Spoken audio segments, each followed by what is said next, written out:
जब भी beginner portrait draw करते हैं तो उनका फेस बहुत ज़्यादा फ्लैट लगता है एंड जब भी वो फिर स्किन टेक्सचर ऐड करने लग जाता है उनका फेस बहुत ज़्यादा रफ एंड ओल्ड लगने लगता है। रीज़न सिंपल है, आपको सिर्फ ये नहीं पता होता है कि स्किन टेक्सचर कैसे बनाते हैं, लेकिन आपको ये भी पता नहीं होता कि स्किन टेक्सचर बनाने के पहले क्या प्रोसेस होती है।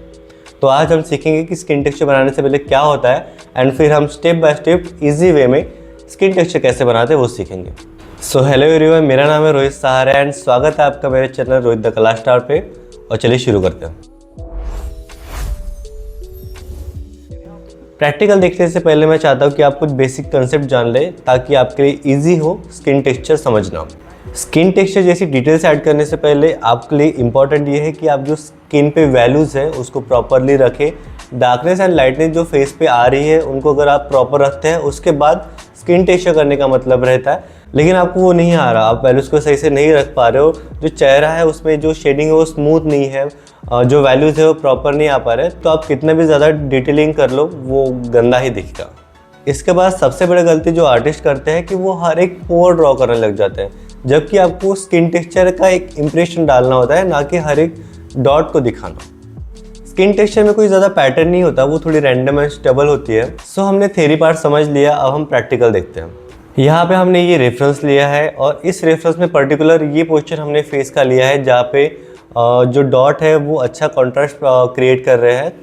इस आर्टवर्क को बनाने के लिए आपको किन किन चीज़ों की ज़रूरत रहेगी। सबसे पहले तो आपको मेकअप ब्रश चाहिए रहेगा, 2-3 अलग अलग वैरायटी के। उसके बाद चारकोल पाउडर, उसके बाद blending stumps, tissue paper, electric eraser, normal eraser, charcoal pencil and और 2-3 चीज़ें जो आपको स्क्रीन पे दिख रही होगी। और अगर आपके पास इनमें से 2-3 चीज़ें नहीं है, जैसे कि इलेक्ट्रिक इरेजर हो गया जो सबके पास नहीं होता है, जो मेकअप स्पंज होता है एंड मेकअप ब्रशेस कभी कभी, तो इसका भी अल्टरनेटिव्स आप यूज़ कर सकते हैं। जैसे कि मेकअप ब्रश की जगह आप टिश्यू पेपर का यूज़ कर सकते हैं या फिर कॉटन का यूज़ कर सकते हैं। रिज़ल्ट ऑलमोस्ट सेम आता है, लेकिन कुछ कुछ चीज़ों से थोड़ा टेक्सचर चेंज हो जाता है। लेकिन आपको सिर्फ ये जानने से फ़ायदा नहीं होगा कि स्किन टेक्सचर कैसे बनाते हैं, लेकिन आपको ये भी जानना पड़ेगा कि स्किन टेक्सचर बनाने के लिए आपको किन किन चीज़ों की प्रैक्टिस करनी पड़ेगी। तो प्रैक्टिस मैं आपको वीडियो के एंड में बताऊंगा, सो लास्ट तक वीडियो जरूर देखना। यहाँ पे मैंने जो पेज लिया है वो बहुत नॉर्मल सरफेस पेपर है, जहाँ पे जो ग्रेन से वो बहुत ज़्यादा रफ नहीं है या फिर बहुत ज़्यादा स्मूथ नहीं है, एक मीडियम सरफेस पेपर है। टेपिंग आपको कर लेनी है ताकि जब आपका आर्टवर्क कंप्लीट हो जाए तो आपको उसके बाद एक क्लीन एंड शार्प आउटलाइन मिले। आपका सब्जेक्ट कितना भी कॉम्प्लेक्स हो, आपको उसको सिंपल वे में स्टार्ट करना चाहिए। आपको सिंपल जो लाइंस बड़े बड़े आपको दिख रहे हैं या फिर आपको जो बड़े बड़े शेप्स दिख रहे हैं, आपको उनको ड्रॉ करना है, प्लेस करना है एंड देन आपको धीरे धीरे करके उसमें डिटेलिंग्स ऐड करनी है। सिंप्लीफाई करने के लिए मैंने जो लाइंस ड्रॉ किए उनको मैं थोड़ा थोड़ा डार्क कर दे रहा हूँ, ताकि मैं जब एक बेस शेड यहाँ पे दूँ तो उसकी वजह से लाइंस गायब ना हो जाए। उसके बाद मैंने एक बड़ा साइज़ का मेकअप ब्रश लिया है जिसमें मैं थोड़ा सा चारकोल पाउडर लिया है। डायरेक्ट अप्लाई करने से पहले आपको उसमें चेक कर लेना है कि आपका जो ब्रश है कितनी डार्कनेस दे रहा है। एंड अगर आपको एकदम लाइट चाहिए तो आपको ब्रश को उसमें थोड़ी देर घुमाते रहना है रफ पेज पे, एंड देन आपका जो ब्रश है वो लाइट शेड देना स्टार्ट कर देगा एंड देन फिर आपको वो मेन जगह पे अप्लाई करना है। ये तरीका बहुत कारगर है। अगर आपको पता रहेगा कि आपका ब्रश कितनी डार्कनेस दे रहा है तो आपको अप्लाई करने में बहुत इजी रहेगा। बहुत ज़्यादा परफेक्ट प्लेन शेड नहीं है, लेकिन इतने से भी आपका काम अच्छे से हो सकता है। सबसे पहले मैंने डार्क एरिया की प्लेसिंग की है ताकि मुझे जो मिड टोन है उसके बाद जो लाइट टोन है वो अच्छे से समझ जाए। आपको ध्यान रखना है कि आपको पेंसिल से कहीं भी शेड नहीं करना है। पेंसिल से आपको बस जहाँ पे भी हार्ड लाइन्स होगी वहाँ पे बहुत कम आपको यहाँ पे यूज़ करना है, बाकी आपको सारी जगह पे मेकअप ब्रशेस का ही यूज़ करना है। मेकअप ब्रश आपको स्मूथ ब्लेंडिंग देता है एंड अच्छा स्मूथ रिजल्ट देता है। जहाँ पे एरिया बारीक एंड बहुत ज़्यादा डार्क भी है, आपको वहाँ पे छोटा मेकअप ब्रश यूज़ करना है एंड ज़रूरत पड़ने पर बहुत कम पेंसिल का यूज़ आप कर सकते हैं। जैसा कि आप यहाँ पे देख रहे हो कि मैंने यहाँ पे पहले डार्क वैल्यूज़ को प्लेस किया है एंड उसके बाद मैं धीरे धीरे mid tone and light tones की तरफ बढ़ रहा हूँ। आप चाहे तो लाइट टू डार्क भी आ सकते हो। आपको ध्यान रखना है कि यहाँ पे डार्कनेस एंड लाइटनेस का सही आना बहुत ज़रूरी है। अगर आपका डार्कनेस एंड लाइटनेस या फिर जो शेडिंग है वो स्मूथ नहीं रही या फिर जो वैल्यूज़ आपने लगाया है वो सही नहीं रहे, तो कितना भी आप डिटेलिंग कर लो आपका वर्क हाइपर रियलिस्टिक नहीं दिखेगा। अगर मैं रिपीट कर रहा हूँ कि आपको ब्रश को राउंड मोशन में चलाना है। राउंड मोशन में चलाने से आपको कहीं पे भी हार्ड एजेस नहीं मिलता है, आपको स्मूथ ब्लेंडिंग या स्मूथ एजेस ही मिलते हैं। एक और बात यहाँ पे आपको ध्यान में रखनी है, जब भी आप ब्रश से शेड कर रहे हैं तो आपको अचानक से बहुत ज़्यादा चारकोल पाउडर लेके एक जगह पे डार्क नहीं करना है। आपको धीरे धीरे ग्रेजुअली आपको बिल्ड करना है। लेट सपोज कि आपका चारकोल पाउडर आपको थोड़ा सा ही लेना है ब्रश में, आपको चेक करना है कि वो कितना डार्क दे रहा है, एंड जब वो लाइट हो तभी आपको वहाँ पे अप्लाई करना है, एंड ऐसी लाइट को ग्रेजुअली रिपीट करके आप डार्क एरियाज कर सकते हो। एकदम से अगर आप ब्रश में डार्क ले लोगे तो आपको वैल्यूज़ को एडजस्ट करना थोड़ा कठिन जाएगा। जितना बड़ा एरिया रहेगा आपको उसके अकॉर्डिंग पॉसिबल उतना बड़ा ब्रश लेना है, क्योंकि छोटे ब्रश से पैचेस आते हैं, है ना।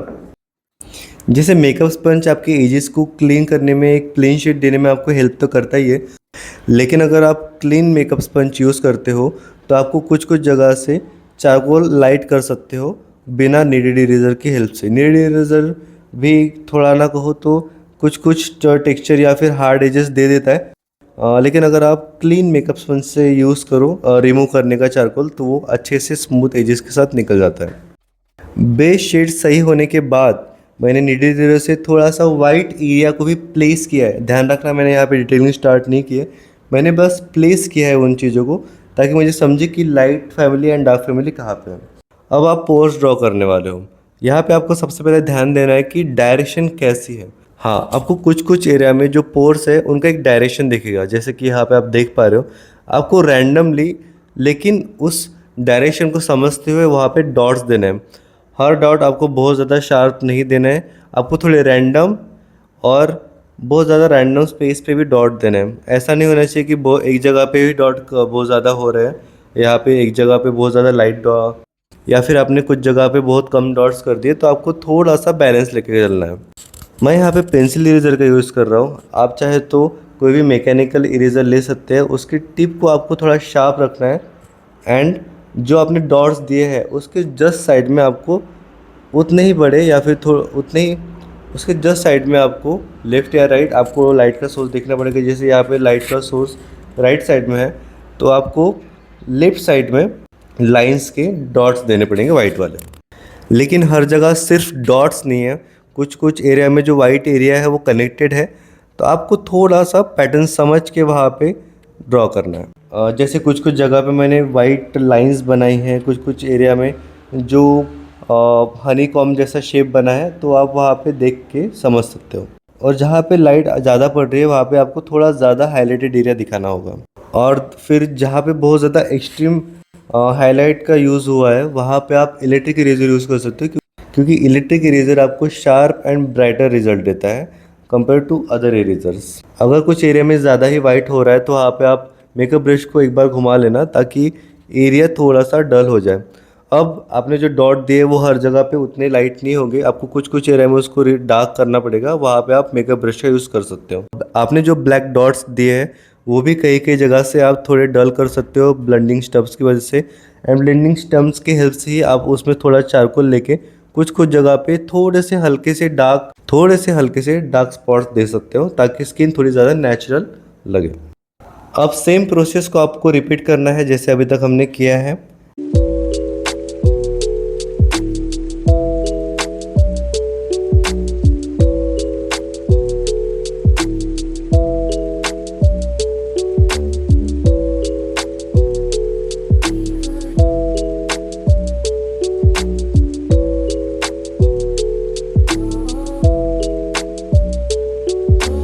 It helps the speaker lead his audience into the scene he describes. By creating